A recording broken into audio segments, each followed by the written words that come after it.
नमस्कार दोस्तों, आप सभी का हमारे YouTube चैनल पर बहुत बहुत स्वागत है। दोस्तों, आपको बता दें कि 20 अप्रैल 2023 को ज्योतिष संसार में एक बड़ी घटना घटित होने वाली है। साल का पहला सूर्य ग्रहण 20 अप्रैल 2023 को लगेगा, जो सभी जातकों की ज़िंदगी में उथल पुथल मचाएगा। आपकी ज़िंदगी में तरह तरह के प्रभाव डालेगा, किसी पर अनुकूल तो किसी पर प्रतिकूल। दोस्तों, आपको बता दें कि ज्योतिष शास्त्र में सूर्य ग्रहण को सबसे प्रभावशाली घटनाओं में से एक माना जाता है, जो न केवल लोगों को विस्मित करता है बल्कि यह लोगों पर अच्छा प्रभाव भी डालता है। पूरी दुनिया के लोग इस घटना को अपने खगोलीय, वैज्ञानिक और ज्योतिषीय महत्व के लिए देखते हैं, लेकिन इसे देखने के लिए सुरक्षा उपकरणों का उपयोग किया जाता है। यह ग्रह गोचर कुछ लोगों के लिए शुभ और कुछ के लिए अशुभ खबर ला सकता है। जहां एक तरफ कुछ लोगों का मानना है कि सूर्य ग्रहण व्यक्ति के जीवन में कई बड़े पैमाने पर बदलाव करता है, वहीं दूसरी ओर बहुत से लोग यह भी मानते हैं कि ये घटनाएं आशावादपूर्ण होती हैं और लोगों पर आशावादी प्रभाव छोड़ती हैं। इतना ही नहीं, इसका असर लोगों के स्वास्थ्य, कामकाजी जीवन, निजी जीवन और वित्तीय स्थिति पर भी पड़ता है। ये प्रभाव काफ़ी मजबूत होते हैं। दोस्तों, वैसे तो सूर्य ग्रहण जो है 4 प्रकार का होता है, लेकिन इस बार का जो सूर्य ग्रहण है, आपको बता दें कि इस बार सूर्य ग्रहण लग रहा है जिसे कहते हैं संकर सूर्य ग्रहण या हाइब्रिड सूर्य ग्रहण या खग्रास जिसे कहते हैं। दोस्तों, हाइब्रिड सूर्य ग्रहण को अंग्रेजी में आप जानते हैं कि हाइब्रिड सोलर एक्लिप्स कहा जाता है। यह दूसरा सबसे दुर्लभ प्रकार का सूर्य ग्रहण है। आप इसे तब देख सकते हैं जब चंद्रमा ग्रह छाया के किनारे पर होता है और लगभग पृथ्वी की सतह से टकराने के कगार पर होता है। भले ही यह पृथ्वी पर ठीक से प्रहार नहीं करता, फिर भी यह सीधे सूर्य के सामने आता है। सबसे पहले यह पूर्ण सूर्य ग्रहण का रूप लेता है, हालांकि बाद में यह कुंडलाकार हो जाता है। दोस्तों, ये जो सूर्य ग्रहण है, इसकी आप जो है सूतक काल और तिथियां इसकी जान लीजिए। जो हाइब्रिड सूर्य ग्रहण 2023 है, 20 अप्रैल को लगेगा सुबह 9:04 पर, सुबह 9:46 से सुबह 9:47 तक, और स्थान है दक्षिणी पूर्वी एशिया, प्रशांत महासागर, ऑस्ट्रेलिया, हिंद महासागर और अंटार्कटिका। दोस्तों, साल 2023 का जो पहला सूर्य ग्रहण अप्रैल माह में मेष राशि में होगा, क्योंकि इस समय सूर्य जो है मेष राशि में विराजमान होगा। इसका सीधा असर मेष, कर्क, तुला और मकर राशि के लोगों पर पड़ेगा। इसके साथ ही वृषभ, सिंह, वृश्चिक, कुंभ राशि वाले जातकों को अपने जीवन में कुछ महत्वपूर्ण परिवर्तन देखने को मिलेंगे। 1 मिनट के लिए ग्रहण अपने चरम पर होगा। हालांकि घटनाओं की विस्तृत सूची आपको हम बता रहे हैं। आंशिक सूर्य ग्रहण की शुरुआत होगी सुबह 7:04 पर। पूर्ण सूर्य ग्रहण की शुरुआत होगी सुबह 8:07 पर। अधिकतम हाइब्रिड सूर्य ग्रहण 9:46 पर और पूर्ण ग्रहण समाप्त होगा सुबह 11:46 पर और आंशिक ग्रहण समाप्त होगा दोपहर 12:29 तक। इस तरह से सुबह 7:04 से लेकर के दोपहर 12:29 तक जो है ग्रहण रहेगा। दोस्तों, और आपको बताना चाहेंगे कि ये जो सूर्य ग्रहण है, इसका विभिन्न राशियों पर विभिन्न प्रकार के प्रभाव पड़ेंगे। साथ में आपको ये भी बता दें कि सूर्य ग्रहण और चंद्र ग्रहण के दौरान बहुत सारी मान्यताएं हैं कि आपको ये करना चाहिए, आपको यह नहीं करना चाहिए। तो कुछ बातें आपको याद करना है कि आपको सूर्य ग्रहण की अवधि के दौरान सोने से बचना चाहिए। यह उपाय विशेष रूप से बड़े और अस्वस्थ लोगों के लिए है। ज्योतिष के अनुसार यह स्वास्थ्य पर हानिकारक प्रभाव डालता है। इस दौरान खाना बनाना या भोजन करना भी प्रतिबंधित होता है। यह आपके स्वास्थ्य को खराब कर सकता है और लंबे समय के लिए जातक के लिए परेशानी का कारण बन सकता है। सूर्य ग्रहण 2023 के दौरान संपत्ति खरीदना या शुभ कार्य नहीं करना चाहिए। ऐसा करने से आपको बुरी खबर मिल सकती है या आपके साथ कुछ अशुभ घटना घट सकती है। ग्रहण के दौरान जातकों को भगवान को छूने या पूजा करने से बचना चाहिए। सूर्य ग्रहण की अवधि के बाद आपको पूजा घर में रखे हर सामान को धोना चाहिए। इसके बाद पूजा करनी चाहिए। ज्योतिष शास्त्र में तुलसी के पौधे को पवित्र माना गया है, इसलिए आपको 2023 में सूर्य ग्रहण के समय इसे पानी देने या छूने से बचना चाहिए। गर्भवती महिलाओं को ग्रहण नहीं देखना चाहिए और ना ही इस अवधि के दौरान उन्हें घर से बाहर निकलना चाहिए।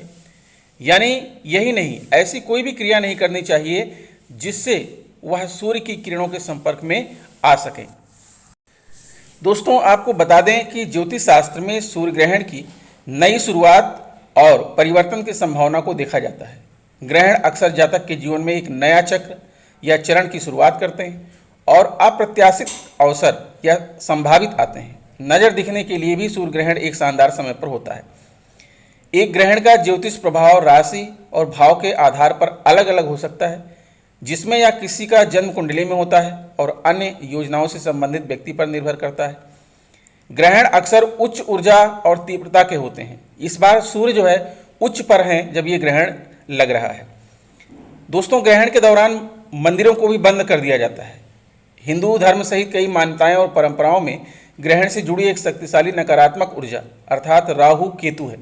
और दोस्तों, इस बार जो है आपको बता दें कि मेष राशि में राहु भी विराजमान है, बुध भी विराजमान है और मेष राशि में ही जो है सूर्य ग्रहण लग रहा है। यह नकारात्मक ऊर्जा लोगों के स्वास्थ्य और कल्याण के साथ साथ आध्यात्मिक प्रथाओं और अनुष्ठानों पर भी जोखिम डाल सकता है। हिंदू धर्म में मंदिरों को पूजा करने और धार्मिक अनुष्ठान करने के लिए समर्पित पवित्र स्थान दुनिया भर में हैं। ग्रहण के दौरान उससे संबंधित नकारात्मक ऊर्जा और उसके आसपास के वातावरण को नुकसान पहुंचा सकता है। इसके अलावा यह दुनिया भर में और अनुष्ठानों के समझौतों को भी प्रभावित कर सकता है।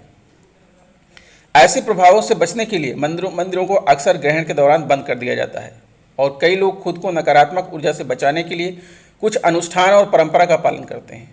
कुछ लोग ग्रहण काल के दौरान घर के अंदर रहते हैं और खाने पीने से बचते हैं, जबकि अन्य स्वयं और अपने परिवार की रक्षा के लिए विशिष्ट पूजा या अनुष्ठान करते हैं। दोस्तों, इस ग्रहण के नकारात्मक ऊर्जा से जातक के जीवन पर क्या संबंध है? ग्रहण से संबंधित नकारात्मक ऊर्जा के अलावा ग्रहण के दौरान मंदिरों को बंद करने के सामान्य कारण भी हो सकते हैं। जैसे उदाहरण के लिए प्राचीन काल में कोई कृत्रिम प्रकाश व्यवस्था नहीं थी और सूर्य ग्रहण के दौरान अंधेरे में अनुष्ठान और समारोह करना कठिन होता था। इसी तरह ग्रहण के दौरान मंदिर की साफ सफाई और शुद्धि बनाए रखना मुश्किल हो सकता है, क्योंकि ग्रहण से जुड़ी नकारात्मक ऊर्जा अंतरिक्ष को नुकसान पहुंचा सकती है।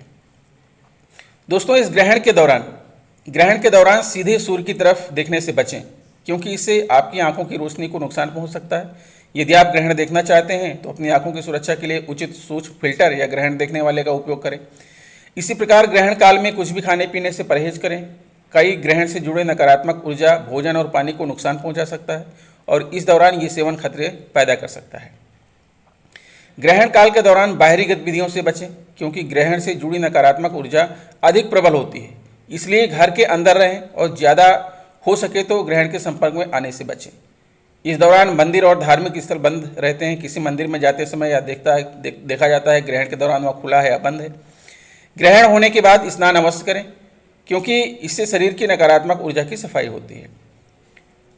दोस्तों, ऐसी महिलाएं जो प्रेग्नेंट हैं, सूर्य ग्रहण को सीधे देखने से बचें, क्योंकि इससे आंखों को नुकसान हो सकता है। यदि आप ग्रहण देखना चाहते हैं तो अपनी आंखों की सुरक्षा के लिए उचित फिल्टर का प्रयोग करें। ग्रहण के दौरान घर के अंदर रहें, क्योंकि ग्रहण से जुड़ी नकारात्मक ऊर्जा से भ्रूण को नुकसान पहुंच सकता है। प्रेगनेंसी महिलाओं को सलाह दी जाती है कि वे ग्रहण काल के दौरान कैंची जैसे लक्ष्यों से बचें। चाकू कैंची का इस्तेमाल न करें, क्योंकि ऐसी वस्तुओं को उपयोग करने से बच्चे में जन्म होने का खतरा बढ़ सकता है। जो भी महिलाएं उन्हें इस समय के दौरान हथौड़ी या जो है तेज धार वाली उपकरणों का प्रयोग करती हैं, उसके प्रयोग से जो है बचें। ग्रहण काल के दौरान कुछ भी खाने पीने से बचें, क्योंकि ग्रहण से जुड़े नकारात्मक ऊर्जा भोजन और पानी को नुकसान पहुंचा सकता है और इस दौरान सेवन करने से बच्चे को नुकसान हो सकता है। जब ग्रहण समाप्त हो जाए तो स्नान अवश्य करें, क्योंकि ऐसा करने से शरीर की नकारात्मक ऊर्जा दूर होती है।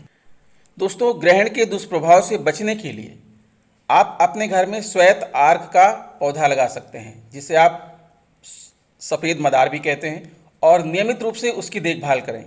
यदि आप इसे स्वयं पानी देते हैं तो आपको इसका काफ़ी लाभ मिलता है। पौधे को अपने परिवार के रूप में मानें और इसकी अच्छी तरह से देखभाल करें। सूर्य ग्रहण के दौरान आप दान कर सकते हैं। माना जाता है कि ऐसा करने से ग्रहण के बुरे प्रभाव दूर हो जाते हैं। यदि आपकी कुंडली में पाप ग्रह सूर्य है तो सूर्य अष्टकम स्तोत्र का पाठ करें, इससे यह ग्रह को मजबूत बनाता है। 2023 सूर्य ग्रहण के दौरान के आसपास आपको अपने पिता के प्रति सम्मानजनक और आज्ञाकारी होना चाहिए। नववर्ष 2023 में ग्रहण के नकारात्मक परिणाम को दूर करने के लिए आदित्य हृदय स्तोत्र का जाप करना चाहिए, आपके लिए फलदायी सिद्ध होगा। दोस्तों, अब बात करते हैं कि इस ग्रहण का सूतक काल मान्य होगा या नहीं होगा। जैसा कि मैंने बताया कि यह ग्रहण जो है ऑस्ट्रेलिया, हिंद महासागर, दक्षिण एशिया, प्रशांत महासागर और पूर्वी एशिया से ही देखा जा सकता है। तो ग्रहण का सूतक काल तभी मान्य होता है जब उसे देखा जा सकता है। भारत से इस सूर्य ग्रहण को नहीं देखा जा सकता, इसलिए इसका सूतक काल भी मान्य नहीं होगा। सूतक काल वह समय होता है जिसमें सूर्य ग्रहण लगता है, और धार्मिक मान्यताओं के आधार पर सूतक काल लगने पर लोगों को कुछ अहम बातों का ख्याल रखना भी जरूरी होता है। भारत में सूतक काल मान्य नहीं होगा, इसलिए सूतक काल के नियमों का भी ध्यान रखना अनिवार्य नहीं है। एक बात और कहना चाहेंगे दोस्तों कि साल का जो पहला सूर्य ग्रहण 20 अप्रैल 2023 इस दिन गुरुवार है, तो गुरुवार को लगने जा रहा है और इस दिन बैसाख मास की अमावस्या है। बैसाख मास की अमावस्या को पड़ने वाला साल का पहला सूर्य ग्रहण ज्योतिषीय दृष्टि से बहुत महत्वपूर्ण है। पहले सूर्य ग्रहण के दौरान सूर्य मेष राशि में रहेगा और ग्रहण के 2 दिन बाद ही बृहस्पति मेष राशि में प्रवेश करेगा और सूर्य के साथ युति करेगा 22 अप्रैल को। कहा जा रहा है कि यह ग्रहण भारत में दिखाई नहीं देगा। साल का पहला ग्रहण मेष राशि और अश्विनी नक्षत्र में लगेगा, इसलिए इस ग्रहण का मेष राशि के जातकों पर गहरा प्रभाव पड़ेगा। अब बात करते हैं दोस्तों कि विभिन्न राशि के जातकों पर इस सूर्य ग्रहण का क्या प्रभाव पड़ेगा। आइए बात करते हैं दोस्तों, कर्क राशि के जातकों की कुंडली का विश्लेषण करते हैं। आप यहाँ पर देख पा रहे हैं कर्क राशि के जातकों की कुंडली। कर्क राशि जिसके स्वामी चंद्र हैं और कारक ग्रह भी चंद्र हैं, इसमें लग्न भाव में कर्क आपको दिख रहा है। अब आप अपनी कुंडली में 20 अप्रैल को ग्रहों की स्थितियों को जान लीजिए, फिर हम आपको बताएंगे कि सूर्य ग्रहण का आपके जीवन पर क्या प्रभाव पड़ेगा। आप देखिए, आपके जो है द्वादश भाव में मंगल विराजमान है, एकादश भाव में शुक्र हैं और दसम भाव में जो है सूर्य हैं, बुध हैं और राहु। और दसम भाव में आपका जो है यहाँ पर सूर्य ग्रहण लग रहा है जो कि मेष राशि है। नवम भाव में आपके गुरु हैं, अष्टम भाव में चंद्र और शनि हैं और यहाँ आप देख रहे हैं आपके तृतीय भाव में केतु हैं। तो सबसे बड़ी बात यह है कि सूर्य और चंद्र दोनों ही मित्र हैं, तो सूर्य का बहुत ज़्यादा विपरीत प्रभाव नहीं पड़ेगा। लेकिन यहाँ पर सूर्य चूँकि पीड़ित अवस्था में है, ग्रहण लग रहा है, तो उस ग्रहण का कुछ ना कुछ आप पर प्रभाव पड़ेगा। सबसे पहले जानते हैं कि नवम भाव में जो गुरु बृहस्पति यहाँ पर हैं, इनका आपके जीवन पर कैसा प्रभाव पड़ेगा। कुंडली का ये जो नवम भाव है, ये विश्वास, ज्ञान और दिव्य पूजा का भाव माना जाता है। अर्थात आपको जो है ग्रहण के दौरान अपने घर में कुछ पूजा पाठ करना चाहिए। यह एक शुभ घर है जो पिछले कार्यों के परिणाम स्वरूप वर्तमान जीवन में भाग्य को दिखाता है। पिछले जीवन में किए गए फल और कार्यों के आधार पर उसका वर्तमान जीवन काटेगा। नवम भाव पर एक नज़र आपको यह जानने में सक्षम करेगी कि आपके पिछले जीवन में किए गए अच्छे कर्मों के परिणाम स्वरूप आप क्या भाग्य संचित कर चुके हैं। साथ ही भाग्य का घर नवम भाव यह निर्धारित करता है कि आप भाग्य में पर्याप्त भाग्यशाली हैं या नहीं, आप बहुत प्रयास के बिना परेशानियों से बचने में सक्षम है या नहीं। इसे धर्म भाव या पितृभाव भी कहा जाता है। नौवां भाव एक अच्छे कर्म, नैतिकता, धार्मिक प्रवृत्ति, आध्यात्मिक झुकाव, उच्च शिक्षा और मूल्यों का प्रतिनिधित्व करता है। यह वह जगत है जहां हम जीवन में गहरे अर्थ खोजते हैं। नवें घर को पिता के लिए भी जिम्मेदार ठहराया जाता है, क्योंकि राशिचक्र के नवें धनुष पर गुरु बृहस्पति का शासन है और यहाँ पर जो है नवम भाव में गुरु आपकी विराजमान है। तो कोई भी ग्रह जब अपने घर में रहता है, जिस घर का वो स्वामी होता है उस घर में रहता है, तो निश्चित रूप पर वो बहुत ही अनुकूल प्रभाव डालता है, बहुत ही अच्छा फल देता है। तो यहाँ पर आपके नवम भाव में देख रहे हैं कि बृहस्पति अपनी स्वराशि में विराजमान है। ये नवम भाव जो है आपका धनु राशि है और यहाँ पर इसके स्वामी बृहस्पति हैं। तो नौवें घर में बृहस्पति की उपस्थिति को एक महान आशीर्वाद के रूप में देखा जाता है। कुंडली में यह स्थिति आपके जीवन को आकार देने के लिए अच्छी नैतिक आचरण और सिद्धांतों के लिए उच्चतम क्षमता लाता है। बृहस्पति आपको बौद्धिक, आध्यात्मिक, विद्वान और प्रेरक बना देगा, यहाँ तक कि आपके पास दूसरों की विश्वासों और भावनाओं को प्रभावित करने की क्षमता भी प्रदान करेगा। अगर बात करें कि आपकी कुंडली का जो 10वां भाव है, जहाँ पर सूर्य ग्रहण लग रहा है, तो 10वां भाव कर्म भाव है। यह काम करने के लिए सामाजिक स्थिति का भाव है और आपके द्वारा किए जाने वाले कार्य और आपके द्वारा शामिल किए जाने वाले पेशे से संबंधित है। तो हो सकता है कि इस समय आपको सूर्य ग्रहण के कारण कुछ हानि भी उठाना पड़ सकता है। इस भाव को देखने से आपके कैरियर के मार्ग का पता चलता है। तो इस दौरान हो सकता है कि जो है आपका कैरियर आपको उचित फल ना दे, क्योंकि सूर्य और चंद्र दोनों ही मित्र हैं, इसलिए जातक के जीवन पर ज़्यादा प्रतिकूल प्रभाव नहीं पड़ेगा।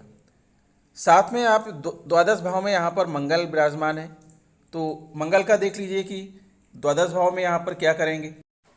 दोस्तों, कुंडली का जो ये द्वादश यानी कि 12वां भाव है, ये हमारे अवचेतन और छिपे हुए स्वभाव का प्रतिनिधित्व करता है। इसे ज्योतिष में व्यास भाव के रूप में जाना जाता है। यह हानि, मुक्ति, अलगाव और कमी का घर है। महत्वाकांक्षा और वृद्धि के घर के बाद 12वां घर है। यह घर दुख, बर्बादी, खर्च, दैवीय ज्ञान, सहानुभूति, मोक्ष और मृत्यु के बाद जीवन को नियंत्रित करता है।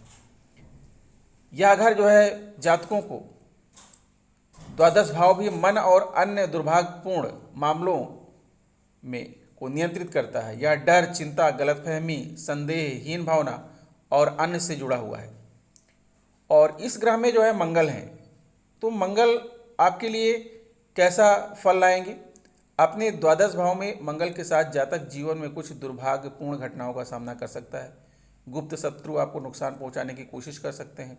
आपकी तीव्र भावनाएं भी आपकी परेशानी का मूल कारण बन सकती हैं। इस घर में मंगल व्यक्तिगत ताकत, साहस और अनुशासन के आसपास भ्रम और कठिनाई को भी दर्शाता है। ध्यान और आत्म जांच जैसे आत्मशक्तिकरण के लिए भी आपको एक गहरी इच्छा शक्ति, अधिक आत्मनिरीक्षण दृष्टिकोण की आवश्यकता है। फिर उसके बाद आप देख रहे हैं कि एकादश भाव में आपके शुक्र विराजमान है। तो यहाँ पर जो एकादश भाव है, शुक्र का भी जो है आपके ऊपर प्रभाव पड़ेगा। तो आपको दोस्तों बताना चाहेंगे कि ये जो आपकी कुंडली में 11वां भाव है, इसे लाभ का भाव कहा जाता है। हाउस ऑफ प्रॉफिट, वेल्थ और ऑनर के रूप में भी इसे जाना जाता है। इस घर से पता चलता है कि हम उच्चतम अर्थ में क्या चाहते हैं। 11वें घर का स्थान निर्धारित करने से पता चलता है कि आप सामाजिक और वित्तीय पहलुओं में कैसा गुजारा करते हैं।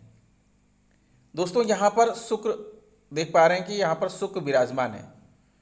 तो 11वें घर में शुक्र जो है, एकादश भाव में शुक्र की स्थिति मूल निवासी के मिलनसार स्वभाव को दर्शाती है। यह प्रकृति आपको अपने सामाजिक दायरे में काफ़ी लोकप्रिय और पसंद बनाएगी। बच्चों, महिलाओं, जानवरों को लाभ पहुंचाने वाले कारणों में आपकी दिलचस्पी होगी। दुनिया को एक खूबसूरत जगह बनाने की इच्छा है। आप में लोगों को खुश करने की प्रवृत्ति भी होती है। हालांकि आपको दूसरों को खुश करने के प्रयास में अपनी पहचान को नहीं दबाना है। तो ओवरऑल दोस्तों, आपके यहाँ पर अगर अष्टम भाव में देखेंगे चंद्र और शनि, जो कि एक दूसरे के साथ शत्रुवत व्यवहार करते हैं, तो इनका आपके जीवन पर बहुत जो है अनुकूल प्रभाव नहीं होगा। अगर ग्रहों की स्थिति के आधार पर आपकी कुंडली का विश्लेषण किया जाए तो कहा जा सकता है कि जिस तरह हमें कुछ भी करने से पहले दूसरों के साथ की जरूरत होती है, उसी तरह आपको खुद का साथ भी देना चाहिए। कर्क राशि के पुरुषों और महिलाओं के लिए साल 2023 सूर्य ग्रहण इसी संबंध में कुछ पहल करने का समय होगा। इस दौरान आपको अपना पूरा ध्यान रखना चाहिए और ऐसे कार्य करने चाहिए जिसमें आप कुछ नया सीख सकें। इससे आपको स्वतंत्रता का अनुभव होगा, लेकिन इसके साथ ही आपको अपने स्वास्थ्य का भी ख्याल रखना चाहिए, क्योंकि इस अवधि में आपको स्वास्थ्य संबंधी समस्याओं का सामना करना पड़ सकता है। इस राशि वालों के लिए धन और विकास संभव है। संपत्ति से जुड़ी कोई पुरानी समस्या का समाधान होगा। यदि आपके पास कोई पुरानी संपत्ति है जिसे आप नहीं बेच रहे हैं, तो आप उसे बेच सकते हैं और संपत्ति खरीद सकते हैं। आपको अपनी संपत्ति की विरासत मिल सकती है। आपके मित्रों के समूह में विवाद या असहमति हो सकती है। कुछ छोटे परिवारों के कारण आप पूरे सूर्य ग्रहण के दौरान चिंताग्रस्त और तनावग्रस्त रह सकते हैं। अपने बड़ी भाई बहनों से बहस करने या संबंध होने से बचें, क्योंकि ऐसा करना उनके साथ आपके रिश्ते को खराब कर सकता है। साथ ही साथ अपने जोखिम पर विचार करें। आप अपने परिवार के स्वास्थ्य को लेकर चिंतित हो सकते हैं। जो बच्चे विद्यार्थी हैं, उन्हें अधिक प्रयास करने की आवश्यकता है।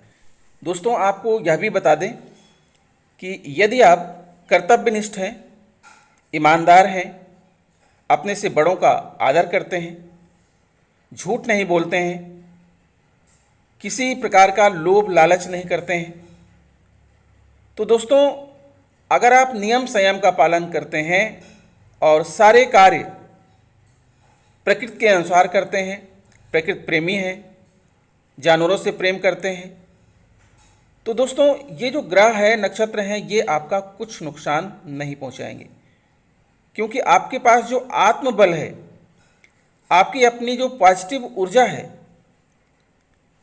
वो जो है इन ग्रहों की जो नकारात्मक ऊर्जा है उसको अवशोषित कर लेगी और इन ग्रहों का कोई प्रभाव आपके ऊपर नहीं पड़ेगा।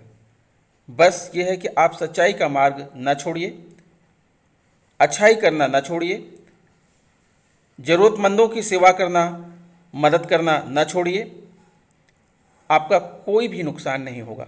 तो दोस्तों स्वस्थ रहिए, मस्त रहिए। आशा करता हूँ वीडियो आपको अच्छी लगी होगी। अगर वीडियो अच्छी लगी तो प्लीज़ हमारे चैनल को सब्सक्राइब करते हुए बेल आइकन को प्रेस कर दीजिए। मिलेंगे आपसे नेक्स्ट वीडियो में कुछ नई जानकारी लेकर। तब तक के लिए नमस्कार।